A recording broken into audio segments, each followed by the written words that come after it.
Hello students, welcome back. Today we're going to start on a new topic, the ABO blood group. There are two blood groups in an anatomy and physiology course, which are of clinical significance. These two groups are the ABO blood group and the RH blood group. We may or may not cover the RH blood group. So let us begin with our discussion of the ABO blood group. The first thing we'll need to do is represent the chromosome that is responsible for this blood group, and this is chromosome number 9. We have two homologs, one from our mother and one from our father. Shown here are homologs of chromosome number 9. One comes from the mother and one comes from the father. At a corresponding location on each of these chromosomes is the location of the gene responsible for the ABO blood group. Each of the highlighted yellow regions represents a gene location or a gene locus. At each of these loci is our gene for the ABO blood group. At each locus, there are 3 possible gene variants. These variants are called alleles, and these alleles code for markers on the red blood cell surface.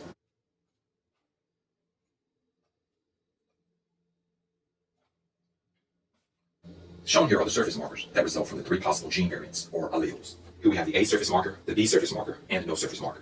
These surface markers are known by 3 different names: antigens, agglutinogens, and isoagglutinogens.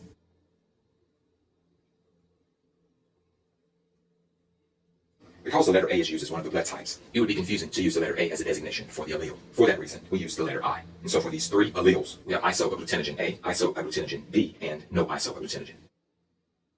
Alleles IA and IB are codominant, and the small letter I represents the recessive allele, which gives no surface marker. Each gene locus on chromosome 9 can be represented by one of these alleles. These are the 3 possible alleles. We can represent the combinations of these alleles in different ways. I've already drawn a 5x5 table, so I'm just going to bring that in here. Let's first show our headings. Across the top, we'll show the blood types, and along the sides, we'll show the characteristics.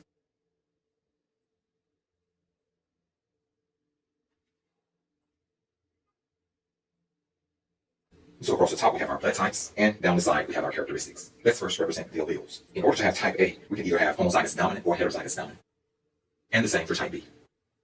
For the AB blood type, since both A and B are codominant, we would have one of each. And for type O blood, we would have the recessive genotype. The isoagglutinogens would correspond with the blood type, with type O having none. The antibody found in the plasma would be the opposite of the isoagglutinogen found on the red blood cell surface. A compatible donor of this blood type would be one such that the plasma antibodies would not bind to the surface markers. Note here that if you have AB blood type, you can receive blood from anyone, so AB is known as the universal recipient. Also, if you have O blood type, you can only receive blood from an individual who has O blood. However, you can donate blood to anyone since your blood has no surface antigens. So O blood type is known as the universal donor. And so shown in this table are the characteristics of the ABO blood type. In the next lecture, we'll represent this information diagrammatically using drawings. This concludes our introductory lecture to the ABO blood group. As I mentioned before, in the next lecture, we'll represent this information in a more visual way. And so that concludes this lecture. I hope that you've learned a lot.